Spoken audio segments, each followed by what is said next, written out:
नमस्कार साथियों, मैं डॉक्टर नवल किशोर आज आपके सामने बीए अंतिम वर्ष तृतीय वर्ष का जो प्रथम प्रश्न पत्र है अर्वाचीन हिंदी काव्य, इसकी प्रथम इकाई का शीर्षक मैथिली शरण जो गुप्त है उनकी प्रसिद्ध रचना कैकेयी अनुताप को लेकर आपके सामने प्रस्तुत हूँ। आज हम मैथिली शरण गुप्त की रचना कैकेयी अनुताप के बारे में पढ़ेंगे। आपको पता है कि राष्ट्रकवि मैथिली शरण गुप्त ने अपना जो महाकाव्य है साकेत, उसमें रामायण और रामचरितमानस के अछूते प्रसंगों को अपनी रचना में नया आयाम प्रदान किया है। उनकी चरित्र चित्रण की शैली और घटनाओं को मौलिकता से प्रस्तुत करना अद्वितीय कहा जा सकता है। कैकेयी अनुताप शीर्षक काव्यांश में कैकेयी के पश्चाताप और उसकी आत्मग्लानि का बड़ा ही मार्मिक चित्रण गुप्त जी ने अपने महाकाव्य में इस प्रसंग में किया है। आपको पता है कि जब भरत जी ननिहाल से लौट कर आते हैं तो अपनी माता कैकेयी के द्वारा मांगे गए वरदान और अपने पिता दशरथ की मृत्यु के समाचार पाकर अत्यंत ही व्यथित हो उठते हैं। वे अपनी माँ को बुरा भला भी कहते हैं और उसे कोसते भी हैं। दशरथ के अंतिम संस्कार के पश्चात भरत जी अपनी तीनों ही माताओं और सभासदों सहित श्री राम से मिलने के लिए चित्रकूट पहुँचते हैं। प्रस्तुत पद्यांश है उसी चित्रकूट का प्रारंभिक अंश है। देखिए गुप्त जी ने इसमें क्या लिखा है। तदनंतर बैठी सभा उठज के आगे, नीले वितान के तले दीप बहु जागे। चित्रकूट में पहुँचे अयोध्या के नागरिक भरत जी और उनके जो परिवार के सदस्य हैं, जब खान पान से निवृत्त होकर और कुटिया के आगे बैठते हैं तो उस समय संध्या काल बीत चुका था और आकाश में तारे टिमटिमा रहे थे। इसलिए कवि कहता है कि तदनंतर अर्थात सभी कार्यों से निवृत्त होने के पश्चात सभा उटज के आगे, जो पर्णकुटी है उटज, उसके आगे सभी लोग बैठते हैं। वहीं पर सभा का आयोजन होता है और नीले वितान के तले दीप बहु जागे। और उस समय संध्या काल था, आकाश में तारे टिमटिमा रहे थे और संध्या काल के समय कवि कहता है कि नीले आकाश के नीचे इस प्रकार से जैसे बहुत सारे दीपक जले हों, उस प्रकार सभा का आयोजन हो रहा है। आगे कवि कह रहे हैं कि टकटकी लगाए नयन सुरों के थे वे, परिणामोत्सुक उन भयातुरों के थे वे।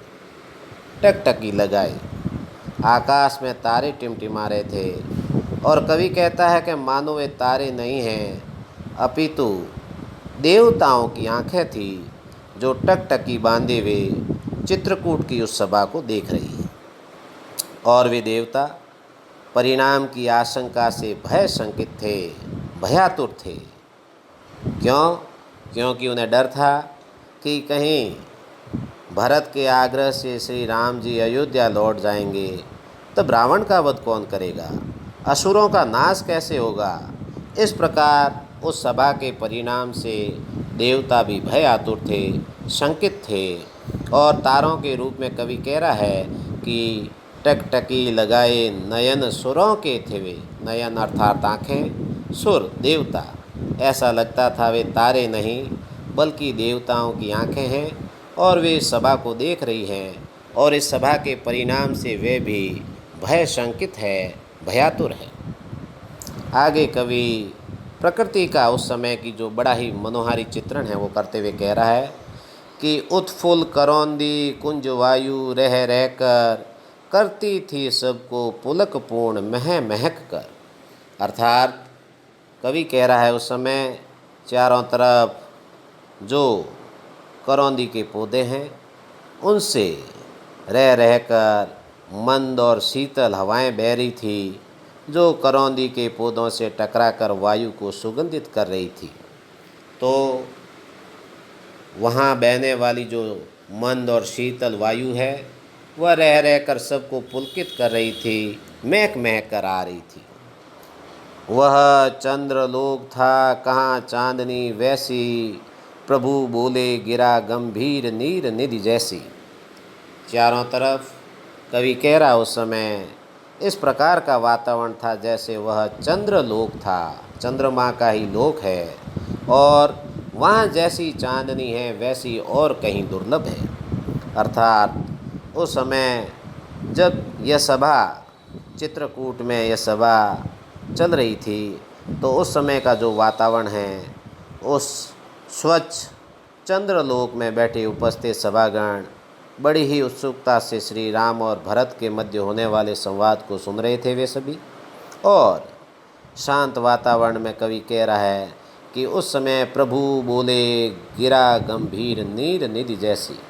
प्रभु अर्थात श्री रामचंद्र जी बोलते हैं, कहते हैं, और बड़े गंभीर स्वर में बोलते हैं जैसे नीर निधि, जल निधि अर्थात कोश, नीर का कोश अर्थात समुद्र। जिस प्रकार समुद्र अत्यंत गंभीर होता है, उसी गंभीर स्वर में श्री रामचंद्र जी भरत से क्या कहते हैं, देखिए।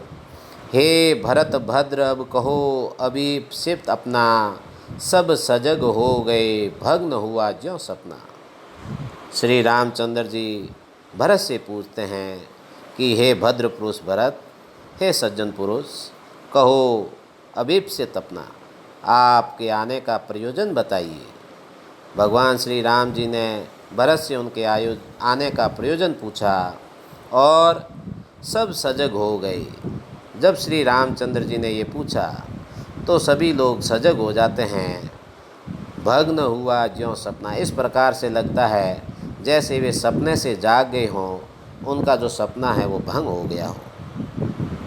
भरत जी श्री रामचंद्र जी से क्या कहेंगे तथा कैसे मर्यादा पालन करते हुए भरत जी के आग्रह को टालेंगे, इसको सुनने के लिए सभी की जिज्ञासा थी और वे सभी लोग अत्यंत ही सजग उठते हैं। इस प्रकार जो प्रथम पद है, इसमें हमने देखा कि प्रस्तुत पंक्तियों में कवि ने प्रकृति का बड़ा ही रमणीय चित्र हमारे सामने प्रस्तुत किया है, और कवि ने तारों में देवताओं की आँखों की जो कल्पना की है वह उसकी मौलिकता को उजागर करती है।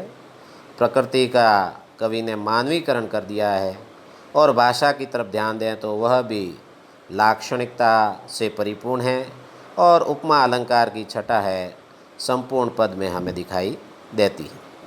अगला पद देखते हैं इसी कविता का, क्या कह रहे हैं, सुनिए।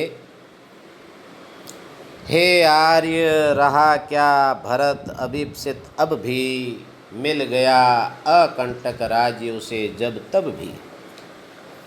तो इस पद में भगवान श्री राम ने जब भरत जी से अपने आने का प्रयोजन पूछा तो भरत जी अत्यंत व्यथित हो उठते हैं और वे फूट फूट कर रोने लगते हैं, और करुणामयी वाणी में वापस जवाब देते हुए क्या कहते हैं उसी को बताया गया है।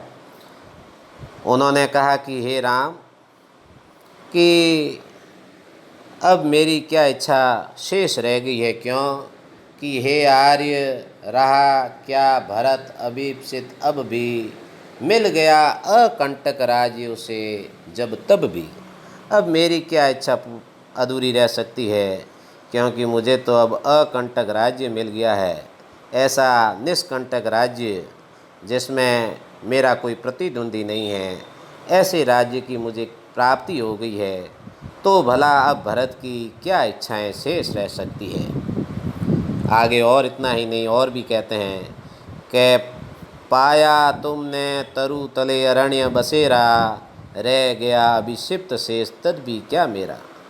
कि मेरे कारण हे भ्राता श्री, हे ज्येष्ठ श्री, आपने साथ में मैया सीता और लक्ष्मण सभी को मेरे कारण ही तुमने तरु तले अरण्य बसेरा, तरु पेड़ों के तले अरण्य वन में बसेरा किया है। मेरे कारण ही आपको वन में वास करना पड़ा है, इसलिए अब मेरी क्या इच्छा शेष रह सकती है। तनु तड़प तड़प कर तप्त ताप ने त्यागा, क्या रहा अभिषिप्त और तथापि अभागा। आगे भरत व्यथित होते हुए कहते हैं कि मेरे कारण ही मेरे पिता ने तड़प तड़प कर अपने प्राणों को त्याग दिया। आपके वियोग के कारण अपने पिता दशरथ ने प्राण त्याग दिए हैं और यह सब मेरे कारण ही हुआ है, इसलिए मेरी और क्या इच्छा इस अभागे की शेष रह सकती है। हाँ, इसी अयस के हेतु जनन था मेरा, निज जननी ही के हाथ हनन था मेरा। भरत जी पश्चाताप और आत्मग्लानि की आग में जलते हुए, खुद को दुर्भाग्यशाली मानते हुए अपने दुर्भाग्य को कोसने लगते हैं। उनका आशय यह है कि आज उनके कारण ही अयोध्या राजकुल पर विपत्ति का पहाड़ टूट पड़ा है। माता कैकेयी ने पुत्र के वियोग में अंधी होकर ही दशरथ से ऐसे 2 वर मांगे जिसके दुष्परिणाम से स्वयं दशरथ को प्राण त्यागने पड़े और राम, लक्ष्मण और सीता को वनवास ग्रहण करना पड़ा। इस तरह इन सारे अप्रत्याशित कार्यों का मूल कारण भरत स्वयं को समझते हैं। वे न तो माता कैकेयी से जन्म लेते, न वे इस प्रकार से वरदान मांगती, न ही माताएं भी विधवाएं होती और न ही राम को अपने अधिकारों से वंचित होना पड़ता। इसलिए अंत में भरत जी कहते हैं कि इन सारे कृत्यों एवं माता के आचरण से वे कलंकित हुए हैं और अब किसी भी अवस्था में वे निष्कलंकित नहीं हो सकते। इसलिए वे कह रहे हैं कि मेरा जो हनन है, मेरी जो मौत है, निज जननी खुद की माता के हाथों ही लिखी थी और इसी अयश हेतु जनन था मेरा। इस अपयश के लिए ही शायद मेरा जन्म हुआ है। इस प्रकार से वे स्वयं को दुर्भाग्यशाली समझते हुए स्वयं को ही कोसते हैं। अब कौन अभिषिप्त और आर्य वह जिसका, कि अभी हे आर्य, अभी कौन सी इच्छाएं मेरी अपूर्ण हैं जो पूरी नहीं हुई है। संसार नष्ट है, भ्रष्ट हुआ घर जिसका। और अंत में वे स्वयं को कहते हैं कि श्री रामचंद्र जी से वे निवेदन करते हैं कि हे आर्य पुरुष, ऐसी विषम दशाओं में मेरे जीवन की क्या आकांक्षाएं हो सकती है। उनके लिए तो सारा संसार ही नष्ट हो गया है, उनका घर भी भ्रष्ट हो गया है।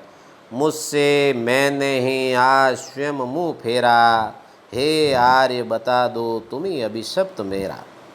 तो इस प्रकार से अंत में वे कहते हैं कि आज ऐसी विषम परिस्थितियों में आज उसने अपने आप से ही मुंह फेर लिया है, अर्थात इन परिस्थितियों में जीने की जो इनकी इच्छा है वह भी नहीं रही।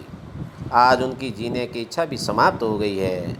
और अंत में वे कहते हैं, हे आर्य, हे श्रेष्ठ पुरुष, हे ज्येष्ठ भ्राता, बता दो तुम्ही अभिप्सित मेरा, अर्थात आप ही मेरा जो अभिप्सित इच्छा है वो बता दीजिए। इस प्रकार भरत जी ने अपने हृदय की भीतरी दुख को व्यक्त किया है। और आपने देखा कि प्रस्तुत पद्यांश में भरत जी ने आत्मग्लानि, उनकी खिन्नता, उदासीनता और निराशा की अभिव्यक्ति हुई है। भरत के उद्गारों में मनोवैज्ञानिकता की झलक कवि ने यहाँ पर स्पष्ट रूप से हमें दिखाई है। और भाषा की बात करें तो भाषा व्यंजनामूलक है और अत्यंत ही प्रभावशाली है। इस प्रकार से यह जो पद है इसमें भरत अपने हृदय की व्यथा को श्री रामचंद्र जी के समक्ष प्रस्तुत करते हैं। अगले पद की ओर चलते हैं। प्रभु ने भाई को पकड़ हृदय पर खींचा और रोदन जल से सविनाद उन्हें फिर सींचा।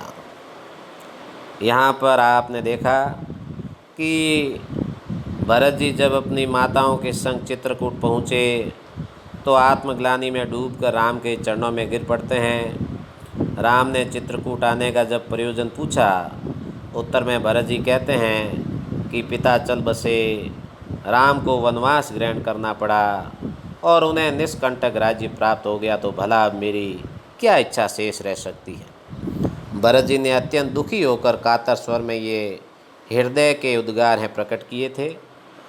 भरत जी की दयनीय वाणी सुनकर रामचंद्र जी गदगद उठते हैं और उन्हें अपने पांवों से उठाकर अपने हृदय से लगा लेते हैं तथा अश्रु जल से उन्हें सींचने लगते हैं। अर्थात श्री रामचंद्र जी भातृ प्रेम में विवल उठे और कहने लगे कि प्रभु ने भाई को पकड़कर हृदय से खींचा, यानी श्री रामचंद्र जी ने भरत को पाँवों से उठाकर अपने हृदय से लगा लिया। रोदन जल से सविनाद उन्हें फिर सींचा।